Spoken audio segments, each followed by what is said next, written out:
स्वर्गीय पिता प्रभु जी, हम आपको धन्यवाद देते हैं प्रभु, आपकी उपस्थिति में आने के लिए प्रभु, आपके चरणों में आने के लिए प्रभु जी। आपने हम एक एक को एक सहायता किया प्रभु। आपकी महान दया के लिए प्रभु हम आपको धन्यवाद देते हैं प्रभु जी। विनम्रता के साथ प्रभु हम आपके चरणों में आते हैं प्रभु। आपका वचन है प्रभु, सीखने के लिए जब जा रहे हैं प्रभु, आप अपने वचन को हम एक एक को खोल कर दें। हम एक एक से प्रभु आप बातें करें प्रभु, आप मदद करें प्रभु, आपका अनुग्रह हम चाहते हैं प्रभु। अब पवित्र आत्मा आप सहायता करें। आए कि सारी बातों को प्रभु हम आपके हाथ में सौंपते हैं। प्रार्थना प्रभु यीशु मसीह के नाम से हम मांगते हैं, आमीन। मैं परमेश्वर का धन्यवाद देता हूँ, प्रभु ने हम एक एक को एक बार फिर इकट्ठा होने का एक मौका दिया। हम लोग परमेश्वर के वचन से हम लोग सीख रहे थे कि फिलिपियों चौथा अध्याय में उसका 9 तक हमने देख लिया कि परमेश्वर का दास पौलुस और परमेश्वर का आत्मा हमें किस प्रकार से जीवन जीने के बारे में, हमें क्या क्या बातों को ध्यान में रखना है ताकि हम अपने मसीह जीवन में हमारा जीवन कैसा हो, उस बात पर हम लोग ध्यान दे सकें। जैसे कल हमने देखा पौलुस 9वां आयत में फिलिपियों 4:9 जब हम पढ़ते हैं, वहाँ पे लिखा है, जो बातें तुमने मुझसे सीखी और ग्रहण की और सुनी और मुझ में देखी, उन्हीं का पालन किया करो, तब परमेश्वर जो शांति का सोता है तुम्हारे साथ रहेगा। हमने देखा इसमें कि परमेश्वर पौलुस, परमेश्वर का दास पौलुस क्या बोलता है कि जो तुमने सीखा है ना, और ग्रहण भी किया है। तो हम वचन में जब हम परमेश्वर के चरणों में आ रहे हैं, हम अपने आप को जांचते हुए आए कि हम जो वचन सीख रहे हैं, क्या हम उसे अपने जीवन का हिस्सा बना रहे हैं, क्या हम उसे अपने प्रैक्टिकल लाइफ में अप्लाई कर रहे हैं। क्योंकि अगर हम इस बात में आनाकानी करेंगे तो हम आगे की बात में बढ़ नहीं पाएंगे। जैसे भजन का लेखक बोलता है, हे प्रभु मैंने तेरी आज्ञाएं मानने में विलंब नहीं की, फुर्ती की है। तेरी आज्ञाओं को मानने में मैंने देरी नहीं दिखाया। मुझे जो भी मालूम चला मैंने उसे मानने में फुर्ती दिखाया है। तो हमारे अंदर वो एक समर्पण रहना चाहिए कि प्रभु जो भी हम सीख रहे हैं उसके अनुसार हम लोग चलें। फिर हमने देखा कि पौलुस बोलता है, जो तुमने सुना और मुझ में देखा। तो वचन जब लोगों के सामने जब हम वचन बांटते हैं, या लोग जब हमें देखते हैं कि ये विश्वासी हैं, तो लोगों ने हमारे चाल चलन में देखना है कि मेरा चाल चलन प्रभु यीशु मसीह के अनुसार, वचन के अनुसार का होना चाहिए। क्योंकि मुझे प्रभु यीशु ने क्या किया है, इस संसार की ज्योति और पृथ्वी के नमक करके ठहराया है। तो मेरा चाल चलन और मेरी बातचीत दोनों मेल खानी चाहिए। अगर मैं बोलता हूँ मैं विश्वासी हूँ, तो मेरे चाल चलन से भी वो नजर आना चाहिए। तो इसलिए पौलुस बोलता है, अगर तुमने वो बातें मुझ में देखी हैं, है ना, मुझ में देखी हैं, इसलिए उसका क्या करो, पालन करो दिलेरी से। हम अपने घर परिवार सब जगह में हम लोग को दिलेरी कब आएगा और कब परमेश्वर का सामर्थ्य लोग अपने जीवन में भी अनुभव करेंगे, या प्रभु की उपस्थिति को अनुभव करेंगे, जब लोग हमारे जीवनों में प्रभु को देखेंगे। अगर हमारे जीवन में नहीं है तो हम फिर पाखंडी हैं। पूरी दुनिया तो आप देखेंगे, दुनिया में लगभग आप अगर किसी भी बड़े से बड़े लोगों को आप देखेंगे, उन लोगों में कई बार क्या होता है, बोलते कुछ और है, जीते कुछ और है। पौलुस बोलता है, जो बातें तुमने सुनी और मुझ में देखी हैं, मतलब मेरे जीवन से वो बातें दिखना बहुत जरूरी है। जीवन का नमूना मेरा वचन के अनुसार होना बहुत जरूरी है, वरना सब बेकार है, कुछ फायदा नहीं है फिर। हाँ, मैं कितनी भी अच्छी बातें बोलूं, अगर वो बातें मेरे जीवन में नहीं दिख रही, है ना, कितना भी अच्छा वचन, कितने भी अच्छे यीशु का हम वचन का बात हम बताएं, लेकिन अगर जीवन में नहीं दिख रहा तो सब व्यर्थ है। इसलिए वचन में जब हम देखते हैं अंतिम पत्रियों में, वहां पर साफ साफ बोला है, बहुत से लोग सड़ाहट से भरे पड़े हैं, जो दूसरों को तो दावा करते हैं कि आप यीशु पर विश्वास करो आजाद हो जाओगे, लेकिन खुद उन बातों के गुलाम हैं, खुद उस सड़ाहट के गुलाम हैं। है ना? तो इसलिए हमने देखना है कि मैं जब दूसरों को बोलता हूँ यीशु के पास आओ, विश्वास करो आपका जीवन बदल जाएगा, तो सबसे पहले लोगों ने मेरा बदला हुआ जीवन देखना है कि मेरा बदला है जीवन। तो लोगों को मैं दिलेरी से बोल सकता हूँ मेरे को देखो आप मुझे देखो और फिर क्या करो? विश्वास करो, उसका पालन करो। जैसे पौलुस दिलेरी से बोल रहा है, जो बातें तुमने मुझ में देखी हैं उसी का पालन किया करो। इसलिए पौलुस अपने बाकी पत्रियों में बोलता है, मेरी सी चाल चलो जैसा मैं मसीह की सी चाल चलता हूं।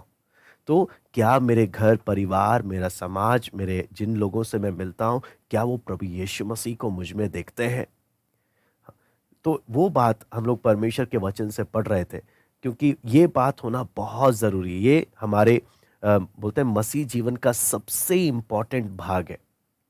नहीं तो हम कितना भी वचन सुने और लोगों के सामने कितने भी वचन की बातें करें, अगर ये हमारे जीवन में नहीं दिखाई दे रहा तो फिर सब व्यर्थ है। मैं बार बार बोलूंगा, अगर हमारे जीवन में नहीं है, अगर हम दिलेरी से ये नहीं बोल सकते कि आप मेरे जीवन को देखो, मैं उस वचन का पालन करके चल रहा हूं, आप मुझ में देखो कि मैं उसका पालन कर रहा हूं कि नहीं कर रहा हूं।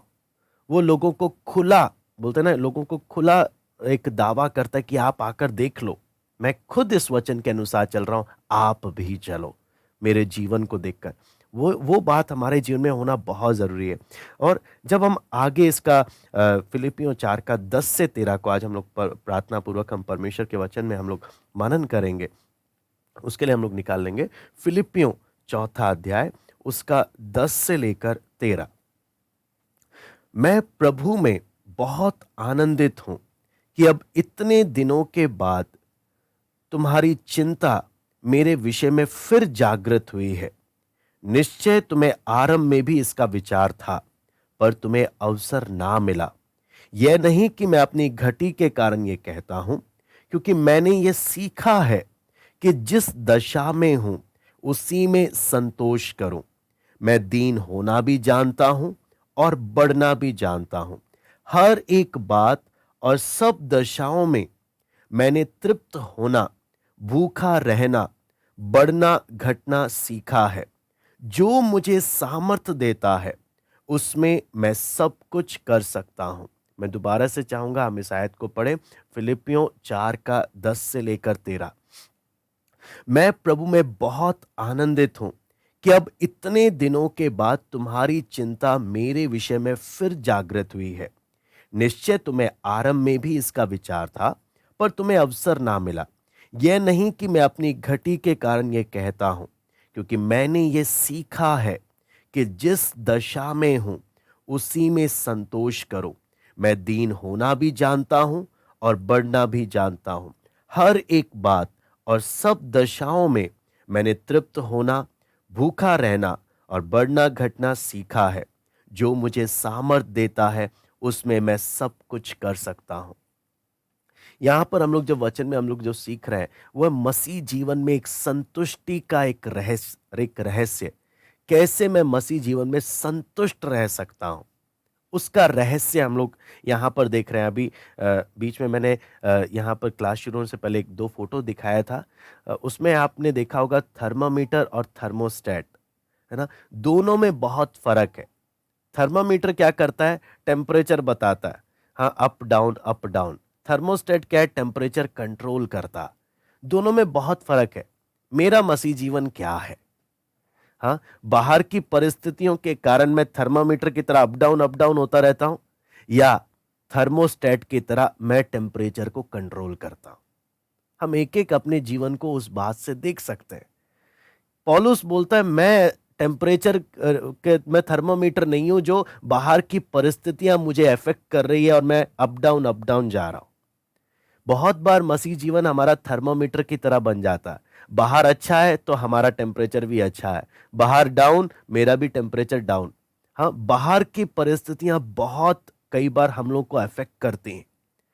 इसलिए पौलुस यहां पर बोलता है, यहां पर हम इसी बात के विषय में हम लोग मनन कर रहे हैं कि हम थर्मामीटर जैसा हमारा जीवन ना हो कि टेम्परेचर अप डाउन चलता रहता है। मसीह जीवन अप डाउन करके चलता है। परमेश्वर ऐसा नहीं चाहता।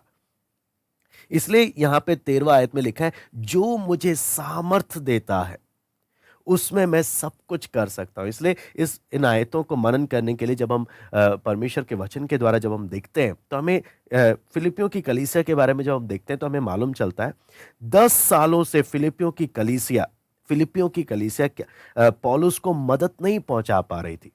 आपको मालूम है, बहुत पौलुस ने जितनी भी कलीसिया स्थापित करी उसमें सबसे ज्यादा अगर मदद करने वाला कोई कलीसिया था तो वो फिलिपियों की कलीसिया था। लेकिन फिलिपियों की कलीसिया कोई अमीर कलीसिया नहीं है, गरीब है। लेकिन गरीब होने पर भी ये पौलुस को जितना हो सकता था मदद पहुंचाती थी, आर्थिक रूप से, हर प्रकार से। लेकिन यहां पर जब हम देखते हैं 10 साल हो गए पौलुस को मदद नहीं पहुंचा, ये मदद नहीं पहुंचा पा रहे थे। इसका ये कारण नहीं कि ये पौलुस से प्यार नहीं करते या उनका पौलुस से लगाव ठंडा हो गया, ऐसा कुछ नहीं था।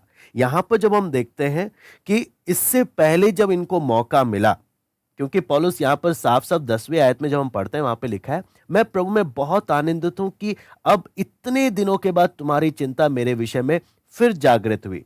निश्चय तुम्हें आरंभ में भी इसका विचार था पर तुम्हें अवसर नहीं मिला। फिलिपियों की कलीसिया को मौका नहीं मिल पा रहा था मदद करने का, नहीं तो हमेशा बढ़ चढ़कर फिलिपियों की कलीसिया पौलुस का मदद करती थी। बाकी सब कलीसिया की तुलना में सबसे ज्यादा मदद करने वाली कलीसिया थी फिलिपियों की कलीसिया। लेकिन इनको मौका नहीं मिल रहा था, इस प्रेम का कमी नहीं। तो पौलुस बोलता है कि तुम्हारी चिंता इतने दिनों के बाद फिर जागृत हुई, मैं इससे बहुत खुश हूं। लेकिन यहां पर हम एक बात देखते हैं, यहां पर हमें वचन में जब हम फिलिपियों की कलीसिया के बारे में जब हम पढ़ते हैं तो हमें मालूम चलता है इससे पहले भी फिलिपियों की कलीसिया ने बाकी जगहों में और पौलुस को और बाकी जगहों में बहुत मदद किया। वचन यहाँ तक पौलुस बोलता है, तुम्हारी सामर्थ्य से भी बाहर जो था, मतलब जो तुम कर भी नहीं सकते थे तुमने उससे भी बढ़कर तुमने क्या किया, अपनी अपनी तरफ से पूरा जोर मारकर मदद किया, जो तुम्हारे सामर्थ्य से भी बाहर था। इतना तक मदद करने में आगे रहने वाला कलीसिया था फिलिपियों की कलीसिया। यहूदिया में रहने वाले परमेश्वर के लोगों की भी मदद करने में सबसे आगे था। लेकिन पौलुस बोलता है, मेरे व्यक्तिगत विषय में, ना सिर्फ बाकी कलीसियाओं के, मेरे व्यक्तिगत विषय में भी तुम्हारी चिंता जागृत हुई, इससे मैं खुश हूं। लेकिन यहां पर जब देखते हैं पौलुस के बारे में, तो जब ये रोम में जेल में पड़ा है ना, जब मौत इसका इंतजार कर रही है, तब फिलिपियों की कलीसिया इफ्रुदितुस को भेज रही है अपने प्रेम का प्रमाण देने के लिए कि पौलुस हमें तेरी चिंता है, और फिर से उसको वहां पर क्या करने के लिए, जो उनसे मदद हो सकता है मदद पहुंचाने के लिए। जब ये मदद पौलुस को पहुंच रहा है तब पौलुस फिलिपियों की कलीसिया को क्या बोल रहा है कि मुझे आनंद है। लेकिन 11वां आयत में पौलुस क्या बोलता है, यह नहीं कि मैं अपनी घटी के कारण यह कहता हूं, क्योंकि मैंने ये सीखा है कि जिस दशा में हूं उसी में संतोष करो। पौलुस जब बोलता है मैं तुमने मेरी मदद करी, मैं आनंदित हूं, बोलने का यह अर्थ नहीं कि जब तुम मेरी मदद नहीं कर रहे थे मुझे बुरा लग रहा था। तुम मदद करो ना करो मुझे फर्क नहीं पड़ता। पौलुस बोलता है मैं बुड़बुड़ा नहीं रहा, मैं शिकायत नहीं कर रहा, क्योंकि मैंने सीख लिया कि जिस भी दशा में मैं हूं उसमें मैं संतोष करूं। परमेश्वर मुझे जिस परिस्थिति में रखे मैं खुशी से रहने को तैयार हूं। मुझे बाहर की परिस्थितियां मुझ में इफेक्ट नहीं करती। अगर कोई मदद करे तो ठीक, ना करे तो ठीक, मुझे इफेक्ट नहीं करता। मुझे अंदर ये बातें असर नहीं डालती। आपको मालूम है, बहुत बार बाहर की परिस्थितियां हमारे मसीह जीवन में बहुत इफेक्ट डालने लगती है। हम थर्मोमीटर बन जाते हैं, अप डाउन चलता रहता। हाँ, लेकिन पौलुस क्या बोलता है, नहीं, मैं ऐसा नहीं हूं। इसलिए वचन में जब हम पौलुस के आदत के बारे में हम देखते हैं ना, पौलुस व्यक्तिगत रूप से अपने विषय में पत्री में क्या बताता है, मैं परिस्थितियों से ग्रस्त नहीं हूं। I am not victim of circumstances. मैं परिस्थितियों का शिकार या ग्रस्त नहीं हूं, बल्कि पौलुस क्या बोलता है, I am victor over circumstances. मैं परिस्थितियों के ऊपर जयवंत हूं। मैं आपको बोलता हूँ, ये बातें शायद छोटी आपको लगे, लेकिन बहुत बड़ी बात है मसीह जीवन में। हाँ, मसीह जीवन में बहुत बड़ी बात है। हम लोग कितनी बार, आपको मालूम है, जब माहौल बिगड़ता है हमारा दिमाग खराब हो जाता है, जब परिस्थितियां बिगड़ती है हम घबरा जाते हैं, हम निराश हो जाते हैं, क्या क्या हमारे जीवन में आता है। लेकिन यहां पर जब वचन में जब पौलुस बोलता है, क्या बोलता है, मैं परिस्थितियों का शिकार नहीं हूं, परिस्थितियां मेरे जीवन पर अपना असर नहीं डालती, जिस भी दशा में हूं मैं संतोष करता हूं, मैं बिल्कुल ठीक हूं, मुझे कोई प्रॉब्लम नहीं है, मुझे कोई प्रॉब्लम नहीं है। यह बात कलीसिया को, फिलिपियो की कलीसिया को पौलुस बता रहा है। क्यों? आपने मुझे मदद किया, अच्छा बात है, मैं उस बात के लिए आभारी हूं आपका। लेकिन आप ये नहीं सोचना कि मैं आपकी मदद के कारण मुझे आनंद मिल रहा है, क्योंकि बाहर की परिस्थितियां, मदद मेरे को आए या ना आए। आपको मालूम है, जब पौलुस रोम के जेल में जब पड़ा है, ये नीरो के द्वारा जो तैयार किया गया है वो ऐसा जेल है, बहुत ही चित्र अगर आप देखेंगे तो आपको मालूम चलेगा कि जैसे एक बहुत सारे कैदियों की तरफ फेंक दिया जाता है, उसमें ढूंढ निकालने के लिए मेहनत करना पड़ता है, और एक कैदी की तरह उसको जब रखा जाता है, तो इफ्रुदितुस जाकर या कुछ विश्वासी लोगों ने मेहनत किया कि पौलुस को ढूंढ निकालने के लिए, और पौलुस को ढूंढ निकालकर उन्होंने फिलिपियो की कलीसिया का प्रेम प्रकट करा। पौलुस को मालूम है, बाहर या तो तलवार मेरा इंतजार कर रही है या भूखे शेर मेरा इंतजार कर रहे हैं, लेकिन पौलुस बोलता है मुझे फर्क नहीं पड़ता, इनमें से किसी भी बात का मुझ पर असर नहीं पड़ता। ये बात पौलुस यहां पर बताता है। अगर आप पौलुस का एक परिस्थितियों के विषय में पौलुस का क्या सोच है, हम पढ़ते हैं फिलिपियो 4 का 11। यहां पर बोलता है, यह नहीं कि मैं अपनी घटी के कारण यह कहता हूं, क्योंकि मैंने यह सीखा है कि जिस दशा में हूं उसमें संतोष करूं। तो यहां पर पौलुस सबसे पहला बात क्या बोलता है, I can accept all things. मेरे जीवन में जो भी परिस्थिति आ रहा है मैं उसको स्वीकार कर रहा हूं, मैं बुड़बुड़ा नहीं रहा। मेरे जीवन में जो भी परिस्थिति आ रहा है मैं उसको स्वीकार कर रहा हूं। फिर आप अगर पढ़ेंगे फिलिपियो 4 का 13, यहां पे लिखा है, जो मुझे सामर्थ देता है उसमें मैं सब कुछ कर सकता हूं। हाँ, मैं सब कर सकता हूं। दूसरा बात पौलुस बोलता है। तीसरा, आप फिलिपियो 4 का 18 आप जब पढ़ते हैं, यहां पे लिखा है, मेरे पास सब कुछ है वरन बहुतायत से भी है। हाँ, आप देखना, पौलुस ये नहीं, पौलुस फिलिपियों की कलीसिया जब आर्थिक मदद कर रही है, पौलुस ये नहीं बोल रहा मेरे पास ये नहीं है, मेरे पास वो नहीं है। हाँ, अपनी जरूरतें बता बताकर उनको क्या नहीं कर रहा, उनसे मांगने की इच्छा व्यक्त नहीं कर रहा, बल्कि क्या बता रहा है, मेरे पास सब कुछ है वरन बहुतायत से है। कहने का मतलब, आप टेंशन ना करो। ये परिस्थितियों से ग्रस्त या शिकार व्यक्ति नहीं है परिस्थितियों का। आप अगर बाहर की परिस्थिति पौलुस की देखेंगे, बहुत ही भयानक है। मौत इंतजार कर रही है, और किस प्रकार की मौत है वो भी कल्पना करने से बाहर है, भयानक है। और कलीसिया में अगर बाहर के परिस्थितियों को देखें, बहुत बुरा हाल है, बहुत बुरा हाल। फिलिपी कलीसिया 10 साल के बाद जाकर पौलुस के बारे में सोच रही है, हाँ, या पौलुस को मदद पहुंचा रही है। तो कहने का मतलब, पौलुस जब देख रहा है तो पौलुस बोल रहा है कि अगर मैं बाहर की परिस्थितियां मेरे को असर डालती तो शायद मुझे बुरा लगता, शायद मुझे अच्छा नहीं लगता, लेकिन मैं आनंदित हूं। मैं क्यों आनंदित हूं? बाहर की परिस्थितियां मुझ पर असर नहीं डालती। मैं हर बातों को स्वीकार करना मैंने सीख लिया है। हर बात, मेरे जीवन में आने वाली हर बात को मैं खुशी से एक्सेप्ट करता हूं, और हर परिस्थितियों में मैं सब कुछ कर सकता हूं। तीसरा बात, मेरे पास बहुत आयत है, मेरे पास किसी चीज का कमी नहीं है, किसी चीज का मेरे पास कमी नहीं है। हाँ, कई बार कितने प्रभु के लोगों में कई बार क्या हो जाता है कि किसी चीज का कमी पड़ जाता है, हम 10 लोगों के आगे रोना धोना शुरू कर देते हैं, मेरे पास ये नहीं है, मेरे पास वो नहीं है, मेरे पास ये नहीं है, ताकि कैसे ना कैसे कोई व्यक्ति प्रेरित हो और मेरी क्या करे, मदद करे।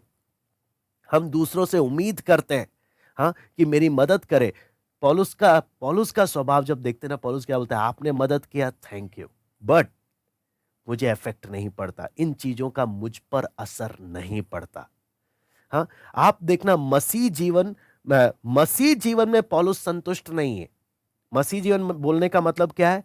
जब तक मैं प्रभु के कद तक ना बढ़ जाऊं, मैं संतुष्ट नहीं हूं, लेकिन बाहर के परिस्थितियों के प्रति मैं संतुष्ट हूं। दोनों में आप फर्क समझना।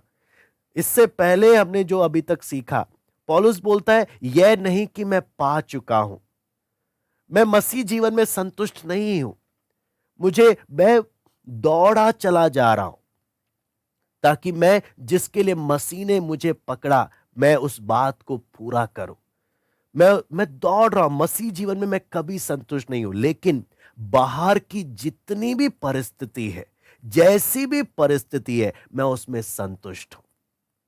बाहर की परिस्थितियों में मैं संतुष्ट हूं, क्योंकि यह मेरे पिता की इच्छा के अनुसार है। यह मेरे परमेश्वर ने मेरे जीवन में ऐसी परिस्थितियां आने दी है, इसलिए मैं उन बातों को स्वीकार करता हूं। आप दोनों में फर्क समझना। कई बार हमारे साथ होता क्या है, हम प्रभु में संतुष्ट हो जाते हैं आत्मिक जीवन में, लेकिन बाहर की परिस्थितियों में हम संतुष्ट नहीं होते। हमारे साथ जो गड़बड़ियां जो होती है, मैं आपको साफ साफ मैं आपको हम संतुष्ट क्या हो जाते हैं, आज मैंने प्रार्थना की, आज मैंने बाइबल पढ़ा, संतुष्ट हो गए हम। हाँ, लेकिन बाहर की परिस्थितियां, ये समस्या, वो समस्या, हाँ, इधर उधर की इतनी बातों को लेकर हम इतना परेशान रहते हैं।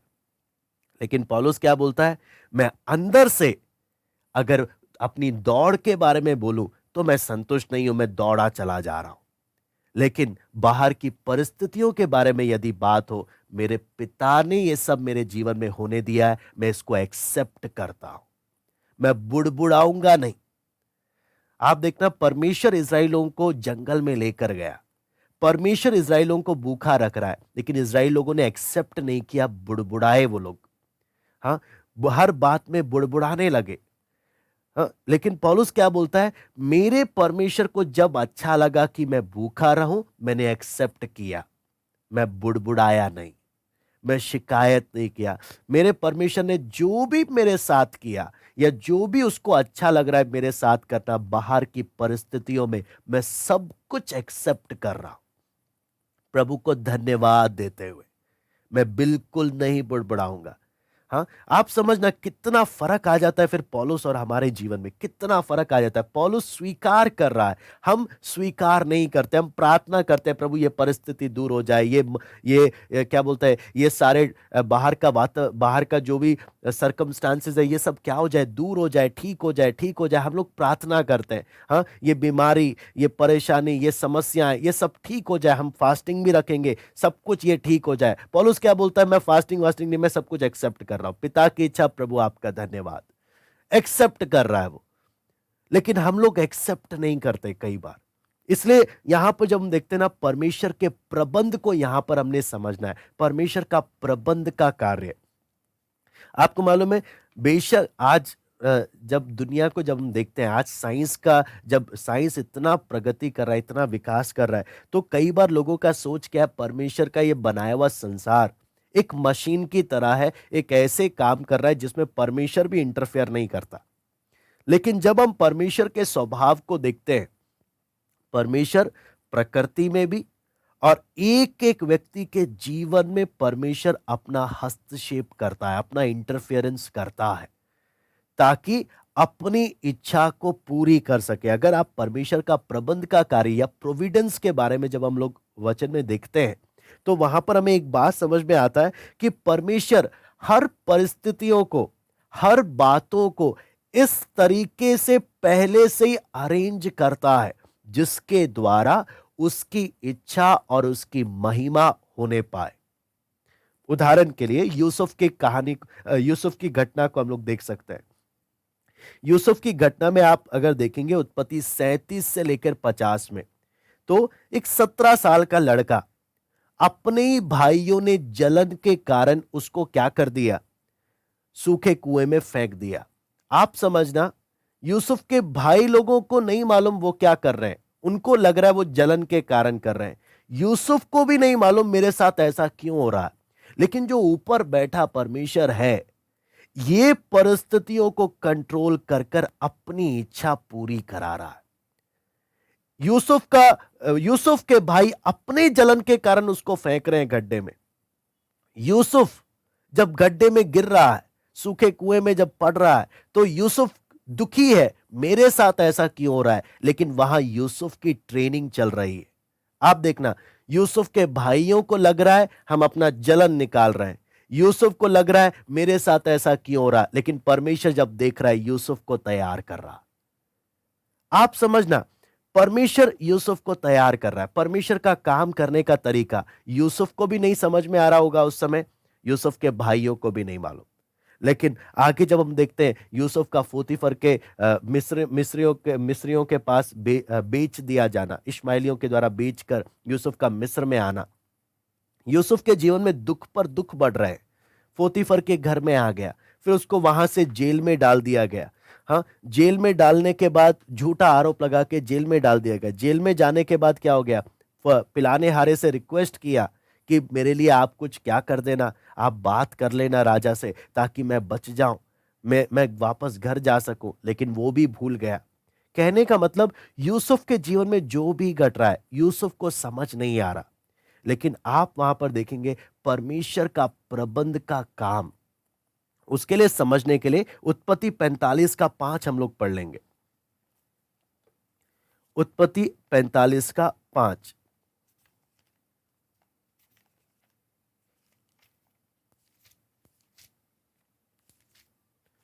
यहां पर हम लोग क्या चीज देखते हैं, अब तुम लोग मत पछताओ और तुमने जो मुझे यहां बेच डाला इससे उदास मत हो, क्योंकि परमेश्वर ने तुम्हारे प्राणों को बचाने के लिए मुझे तुम्हारे आगे भेज दिया है। हाँ, यूसुफ के भाई लोग पछताए कि हमने ये क्या कर दिया, है ना।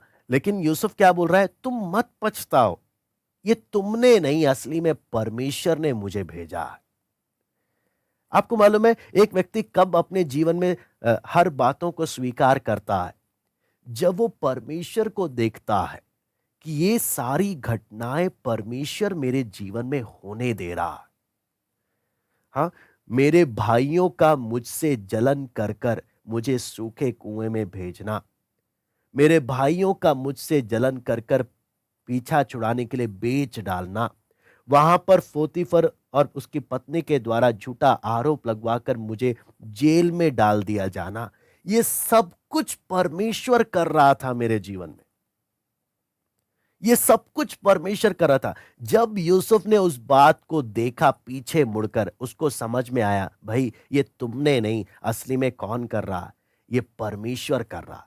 आप और मैं क्या सच में उस नजरिए से देखते हैं कि मेरे जीवन में जो भी हो रहा है इसमें परमेश्वर कर रहा है। हो सकता है मुझे अभी समझ नहीं आ रहा कि मेरे जीवन में जो हो रहा है वो क्यों हो रहा है, लेकिन परमेश्वर मेरे जीवन में अपना काम कर रहा है। क्या मैं ये समझकर एक्सेप्ट करूंगा और क्या मैं संतोष करना चाहूंगा, या मैं बुड़बुड़ाऊंगा इजरायलियों की तरह। वचन में लिखा है परमेश्वर ने उन्हें भूखा रहने दिया, परमेश्वर ने उन्हें पानी पीने नहीं दिया, 3 दिन तक पानी को उनसे दूर रखा। परमेश्वर ने ऐसी परिस्थितियों को बनाया उनके जीवन में जहां पर वो लोग परेशान हुए। ऐसे ही परमेश्वर हमारे जीवन में भी बहुत सी बाहर परिस्थितियां बनाता है जो हमें कई बार समझ नहीं आता, लेकिन क्या हम समझेंगे ये मेरे ट्रेनिंग का एक भाग है, जो परमेश्वर अपनी एक बड़ी इच्छा को उसके द्वारा क्या करना चाहता है, पूरी करना चाहता है। क्या मैं स्वीकार करूंगा। उसके साथ साथ उत्पत्ति 50 का 20 भी हम पढ़ लेते हैं। उत्पत्ति 50 का 20,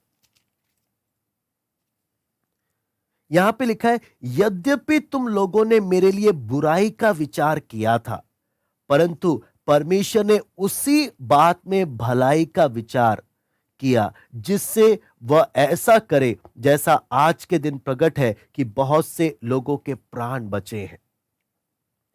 मैं दोबारा से पढ़ता हूं, यद्यपि तुम लोगों ने मेरे लिए बुराई का विचार किया था, परंतु परमेश्वर ने उसी बात में भलाई का विचार किया जिससे वह ऐसा करे जैसा आज के दिन प्रकट है कि बहुत से लोगों के प्राण बचे हैं। यहां पे हमें क्या चीज समझ में आ रहा है? तुमने बेशक मेरे बुराई का विचार किया। हाँ, यूसुफ देख रहा था मेरे भाई लोग मेरे साथ बुरा कर रहे हैं, लेकिन यूसुफ अगर भाइयों को ही देखता रहता हर समय, तो शायद मिस्र का प्रधानमंत्री बनकर अपने भाइयों से बदला लेता। लेकिन यूसुफ ने सिर्फ अपनी नजर भाइयों तक सीमित नहीं रखी, अपने भाइयों से ऊपर परमेश्वर को देखा उसने, कि भाइयों ने बेशक बुरा सोचा मेरे बारे में, लेकिन उन बुराइयों में भी परमेश्वर कंट्रोल कर रहा है। उन परिस्थितियों में भी परमेश्वर कंट्रोल कर रहा है।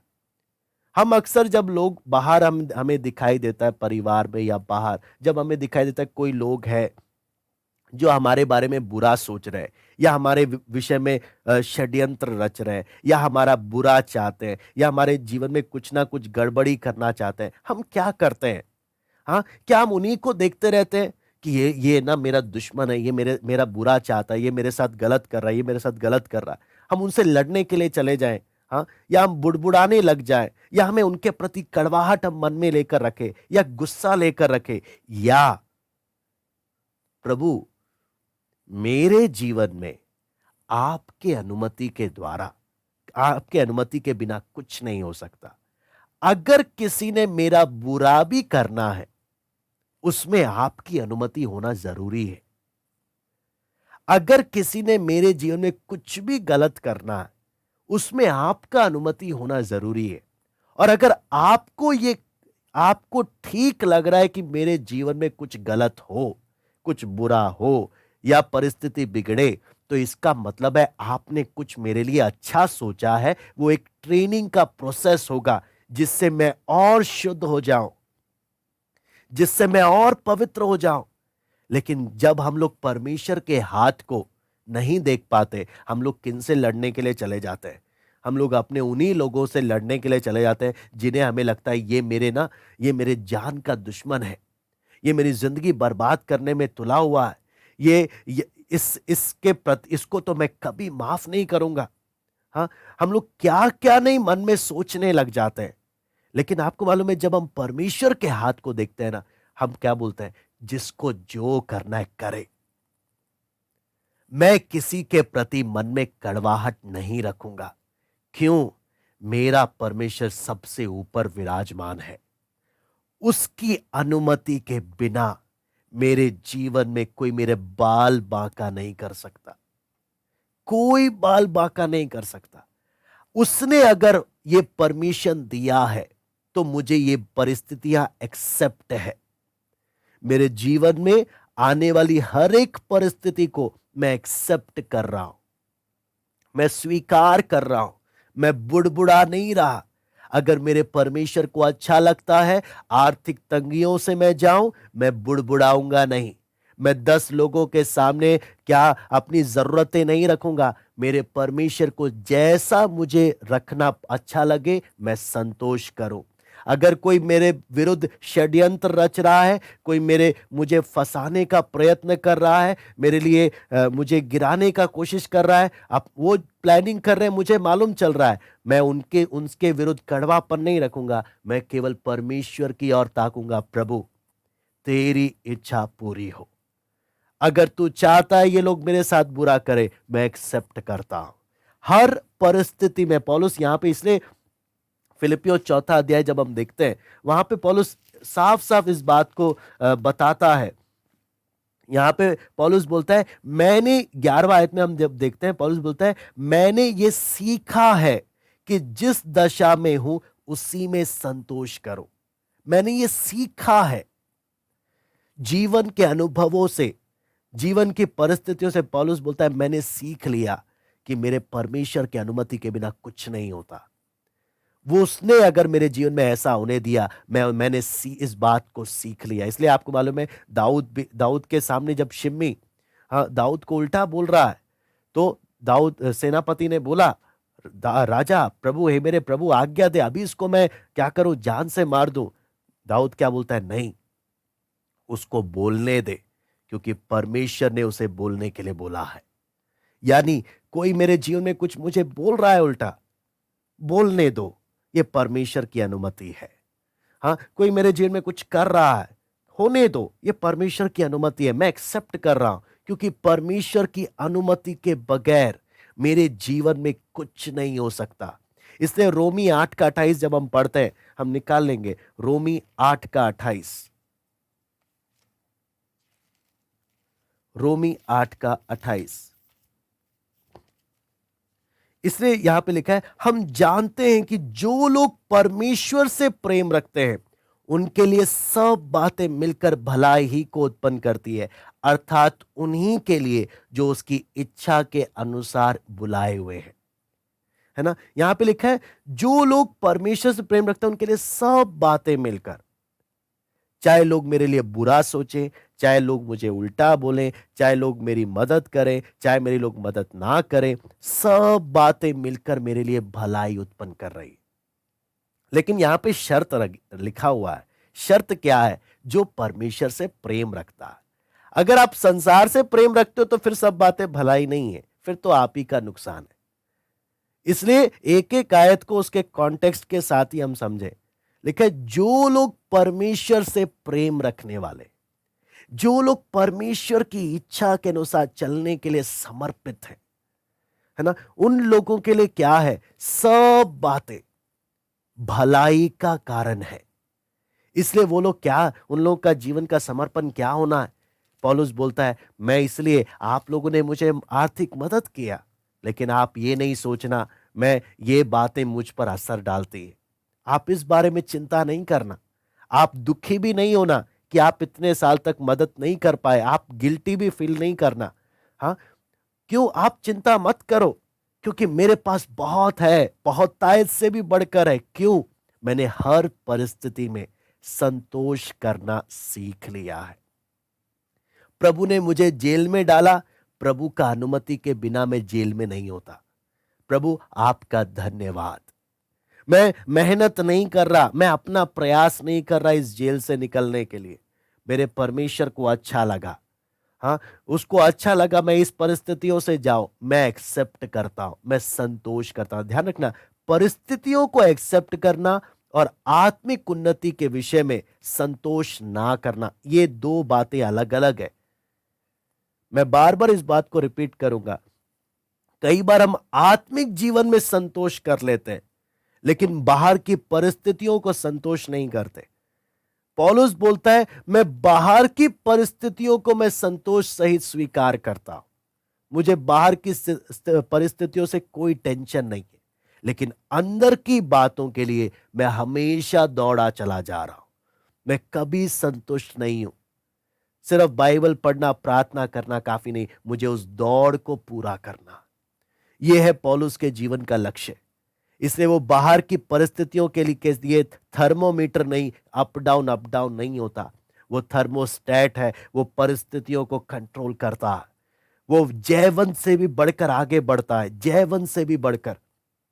इसलिए पौलुस क्या बोलता है यहां पर, जब हम देखते हैं परमेश्वर के वचन में, हमें यहां पर मालूम चलता है।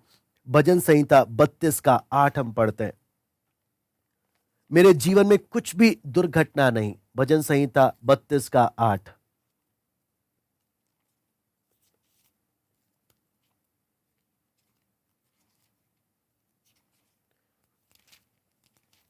यहां पे लिखा है, मैं तुझे बुद्धि दूंगा और जिस मार्ग में तुझे चलना होगा उसमें तेरी अगुवाई करूंगा। मैं तुझ पर कृपा दृष्टि रखूंगा और सम्मति दिया करूंगा। यहां पर जब वचन में जब हम पढ़ते हैं ध्यान से, दाऊद का प्रार्थना में परमेश्वर क्या बोलता है?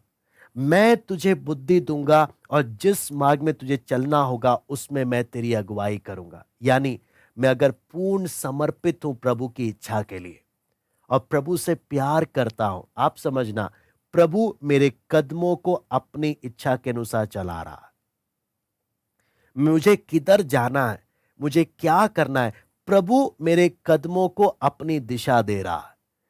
वो मुझे बुद्धि दे रहा है और वो मुझे चला रहा है। इसलिए साफ साफ लिखा है, मैं तुझे बुद्धि दूंगा, जिस मार्ग में तुझे चलना होगा उसमें मैं तेरी अगुवाई करूंगा और मैं तुझे सम्मति दिया करूंगा। जब एक व्यक्ति प्रभु के प्रति समर्पित है, हाँ, प्रभु की इच्छा के अनुसार जब चल रहा है, तो आपको मालूम है बाहर की परिस्थितियों के कारण वो हड़बड़ा नहीं जाता, वो परेशान नहीं होता, वो घबराता नहीं है, वो डरता नहीं है, परेशान नहीं होता, वो हर परिस्थितियों को स्वीकार करता है।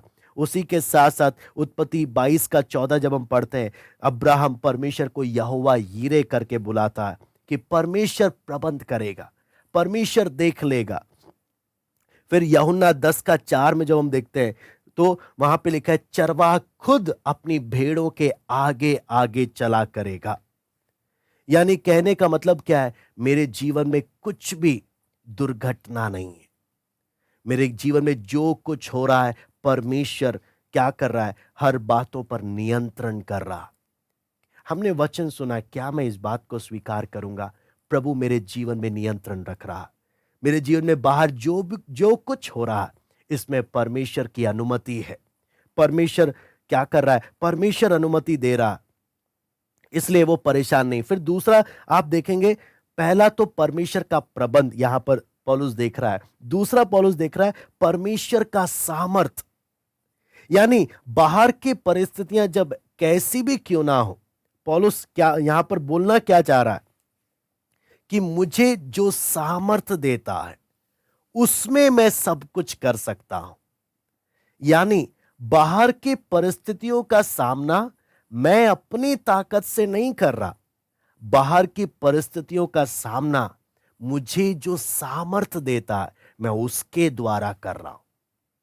आप दोनों बातों को अगर मुझे समझ में आ गया कि बाहर की परिस्थितियों पे परमेश्वर का नियंत्रण है, ठीक है, लेकिन अगर परमेश्वर का ताकत मुझे नहीं मिल रहा तो मैं फिर परेशान हो जाऊंगा। बाहर की परिस्थितियों का सामना करने के लिए दिलेरी से मुझे परमेश्वर का ताकत चाहिए। इसलिए पौलुस क्या बोलता है, जो मुझे सामर्थ देता है उसके द्वारा मैं सब कुछ कर सकता हूं।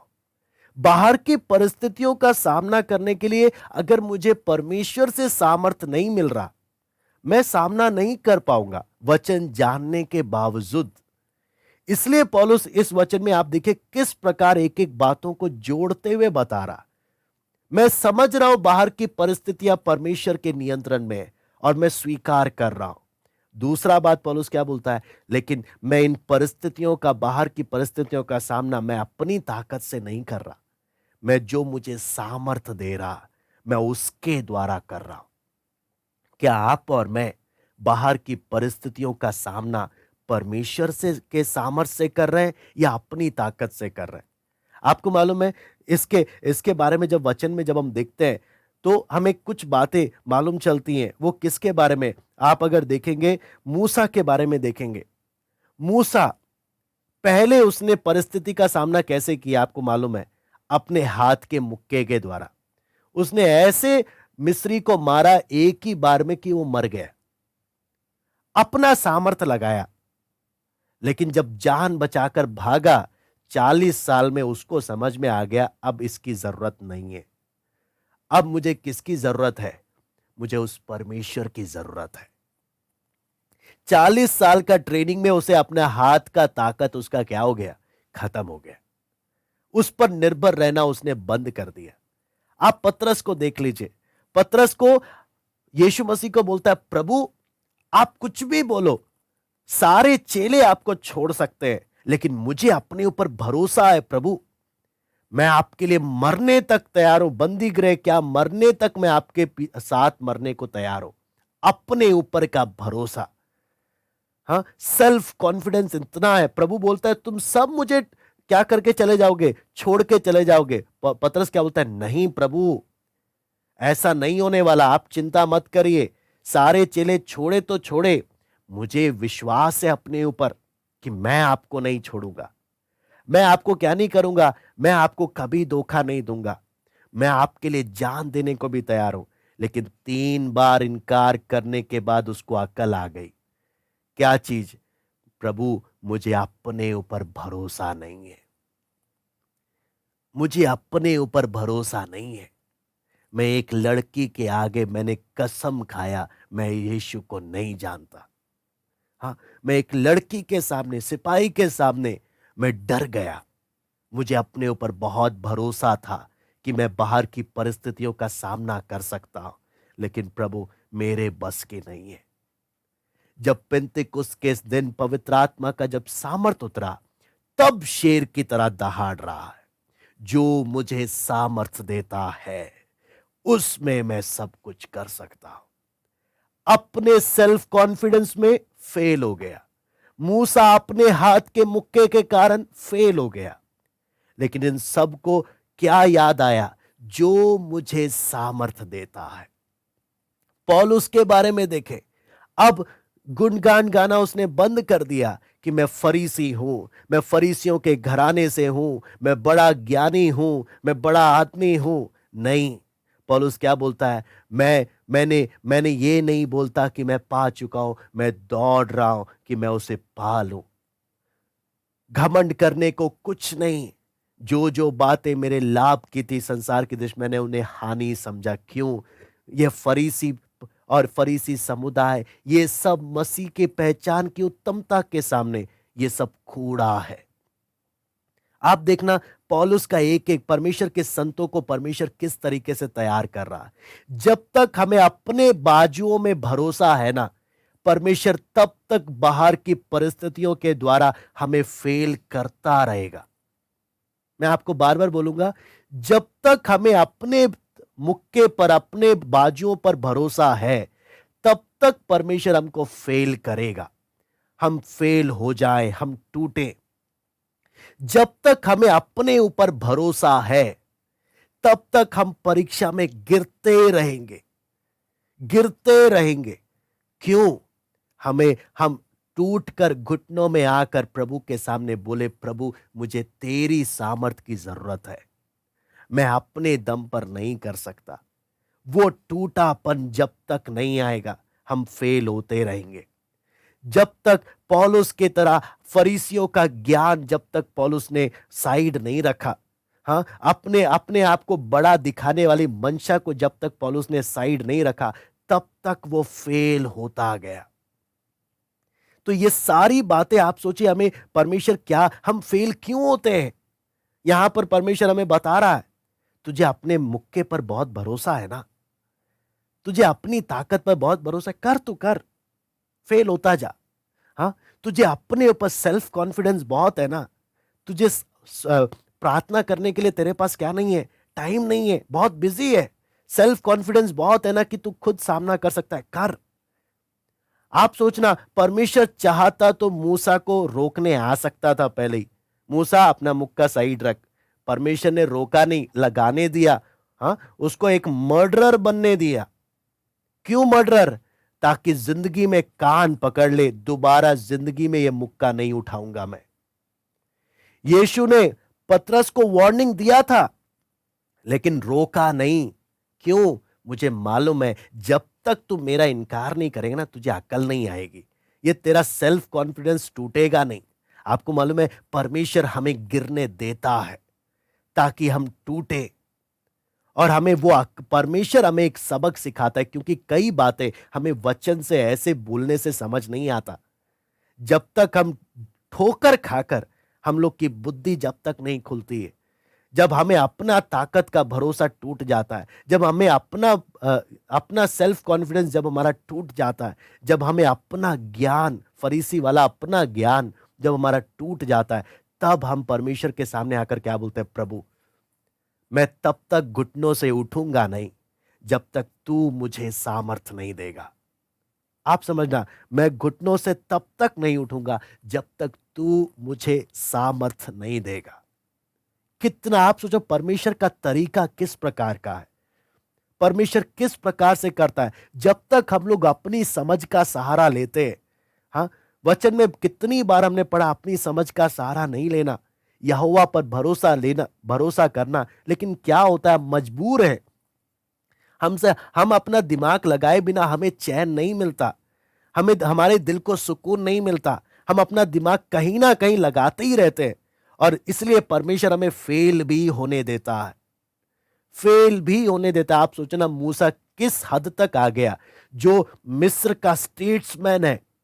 आपको मालूम है, स्टेट्समैन बोलने का इतना ज्ञानी है, हाँ, जिस पढ़ाई लिखाई हर बात में इतना ज्ञानी होकर, लेकिन आपको मालूम है हर एक बात में प्रभु से पूछ रहा है, प्रभु आगे क्या करना है, प्रभु आगे क्या करना है। इतना क्यों टूट गया, इतना क्यों टूट गया कि हर एक बात प्रभु से पूछ रहा है।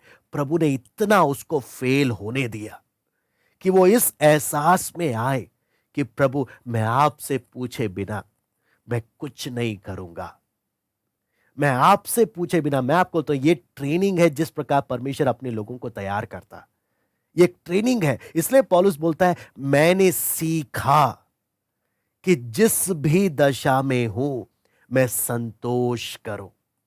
मेरा परमेश्वर बाहर की जिस भी परिस्थिति में मुझे रखे। इसलिए जब हम पढ़ते हैं, आप निकाल लीजिएगा भजन संहिता 73 का 25, भजन संहिता 73 73 का 25। यहां पर 25 और 26 जब हम पढ़ते हैं, स्वर्ग में मेरा और कौन है, तेरे संग रहते हुए पृथ्वी पर और कुछ नहीं चाहता। मैं दोबारा से पढ़ता हूं, स्वर्ग में मेरा कौन है, तेरे संग रहते हुए मैं पृथ्वी पर और कुछ नहीं चाहता। क्या ये वचन हमारे जीवन की सच्चाई है या ये लेखक की सच्चाई है? हाँ, यहां पर आप सोच कर देखिए, आसाफ का भजन है ये, क्या बोलता है, प्रभु स्वर्ग में ते मेरा और कौन है, प्रभु स्वर्ग में भी मैं और कुछ नहीं चाहता तेरे सिवाय, और इस पृथ्वी पर भी प्रभु तेरे संग रहते हुए मैं पृथ्वी पर और कुछ नहीं चाहता। आप समझते हैं, और कुछ नहीं चाहता प्रभु, इस पृथ्वी में तेरे अलावा मुझे और कुछ नहीं चाहिए, तू मेरे लिए काफी है। आपको मालूम है ये कौन है जिसने हर अपने जीवन में आने वाले हर एक परिस्थिति को, हर एक तूफानों को, हर एक आंधी को, हर एक परेशानी को, हर एक समस्याओं को एक्सेप्ट कर कर क्या बोला, प्रभु तू मेरे लिए काफी है, मैं पृथ्वी में तेरे संग और कुछ नहीं चाहता। लेकिन मैं आपको बोलता हूं, हम में से बहुत बोलते हैं प्रभु तेरे अलावा मेरा घर परिवार में सुख शांति हो, प्रभु तेरे अलावा सब हमारे घर परिवार में जितने भी लोग हैं प्रभु सब अच्छे हों, बाकी आस पड़ोस के लोग मरे घटे कुछ भी हो, लेकिन मेरा परिवार सब ठीक होना चाहिए। हाँ, मेरे लोग ठीक होने चाहिए, जितने लोगों को प्रभु मैं जानता हूं प्रभु वो ठीक ठाक होने चाहिए प्रभु। हाँ, सब सुख शांति से होने चाहिए, फास्टिंग रखेंगे इसके लिए, सब कुछ करेंगे इसके लिए। आप सोचो हमारा सोच क्या है, हमारा सोच क्या है, लेकिन परमेश्वर का तरीका क्या, परमेश्वर हमें किस समर्पण में लेकर आना चाहता है कि प्रभु इस पृथ्वी में तेरे अलावा मैं कुछ नहीं चाहता। वो दिल से निकलने वाला प्रार्थना, प्रभु तेरे अलावा इस पृथ्वी में मुझे और कुछ नहीं चाहिए, जिस भी परिस्थिति में तू मुझे रखे मैं संतोष करता हूं। आपको मालूम है यीशु मसीह के बारे में भी जब हम देखते हैं, इब्रानी 5 का 8, इब्रानी 5 का 8, यहां पर लिखा है, जब हम परमेश्वर के वचन में पढ़ते हैं, पुत्र होने पर भी उसने दुख उठा उठाकर आज्ञा माननी सीखी। पुत्र होने पर भी उसने दुख उठा उठाकर आज्ञा माननी सीखी। यानी परमेश्वर प्रभु यीशु मसीह पुत्र होने पर भी उसने दुख उठा उठाकर आज्ञा मानना सीखा। आपको मालूम है यह सीखने वाला अनुभव है, और जब तक हम मुक्का चलाना बंद करना नहीं सीखेंगे तब तक हम ठोकर खाते रहेंगे, तब तक जान बचा बचा कर भागते रहेंगे। जब तक पतरस अपने ऊपर का भरोसा छोड़ेगा नहीं तब तक ये इनकार करता करता रहेगा। ये सीखने वाला चीज है। पौलुस बोलता है मैंने जीवन के अनुभवों से सीखा। लेखक आसाफ ने जो लिखा उसने भी क्या बोला, मैंने इस बात को सीखा है। क्या चीज, प्रभु इस पृथ्वी में मुझे तेरे अलावा कुछ नहीं चाहिए। इसलिए पौलुस फिलिपियों की कलीसिया को, जब फिलिपियों की कलीसिया पौलुस की जरूरत के समय पौलुस को मदद पहुंचा रही है, पौलुस क्या बोलता है?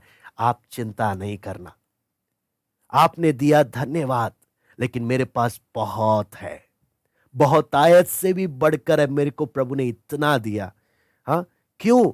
मैं बाहर की परिस्थितियों पर, मेरा अंदर का टेम्परेचर निर्भर नहीं करता। हाँ, मैं बाहर की परिस्थितियां मुझ पर प्रभाव नहीं डालती कि मैं अप डाउन हूं। मसीह जीवन में मैं एक थर्मोस्टेट की तरह हूं, मैं जयवंत से भी बढ़कर हूं। क्यों? आपको मालूम है, मेरी जड़ें जो किसी को दिखाई नहीं देती, ये जड़ें कितना मजबूत है, आंधी तूफान में ही तो मालूम चलता है। जीवन में चलने वाले आंधी तूफान बताते हैं मेरी जड़ें कितना मजबूत है। जो मुझे सामर्थ देता है, उसमें मैं सब कुछ कर सकता हूं।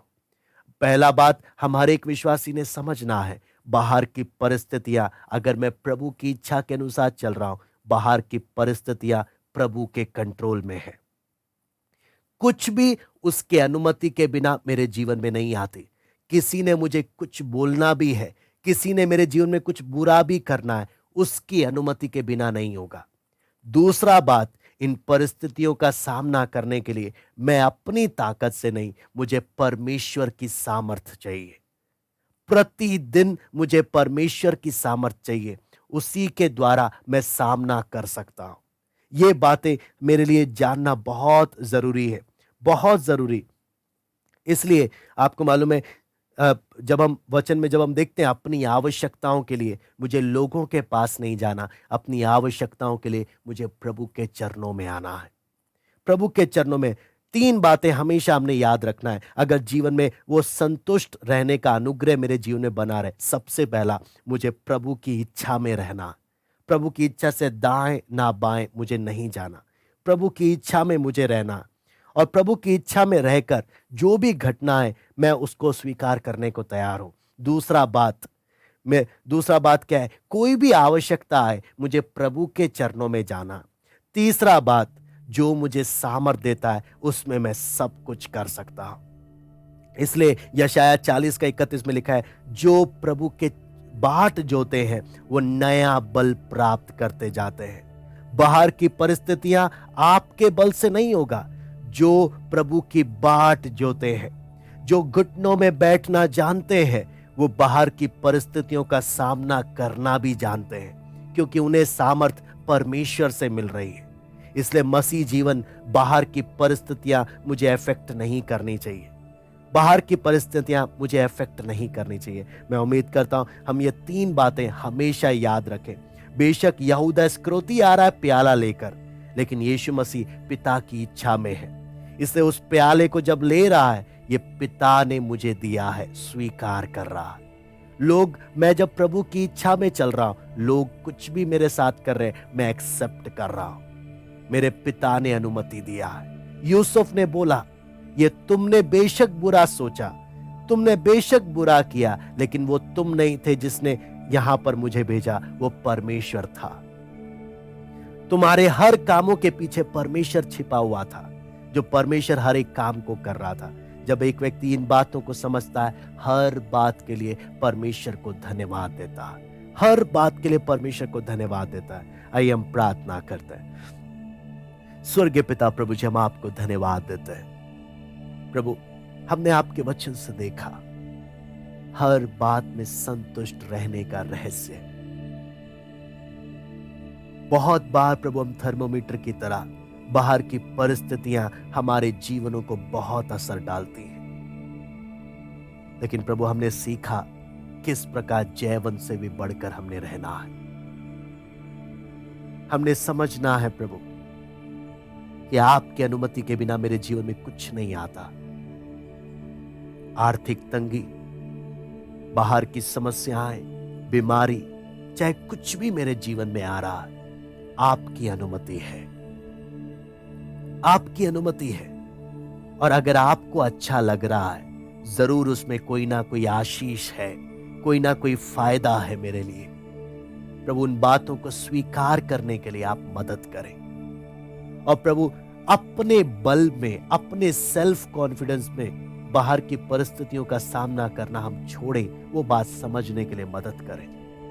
मूसा को जैसे आपने सिखाया, पतरस को आपने सिखाया, पौलुस को आपने सिखाया, प्रभु हम एक एक को आप सिखाएं कि हम आपकी बाट जो है, आपसे बल पाकर हर एक परिस्थितियों का हम सामना करें। प्रभु आप मदद करें, ये वचन केवल आप ही समझने में मदद कर सकते हैं। प्रभु आप अनुग्रह करें, हम एक एक से बात करें। धन्यवाद देते हैं आज की संगति के लिए। सरादर और महिमा केवल हम आपको देते हैं। प्रार्थना प्रभु यीशु मसीह के नाम से मांगते हैं, आमीन। सबको जय मसीह की। प्रभु आप सबको आशीष दें।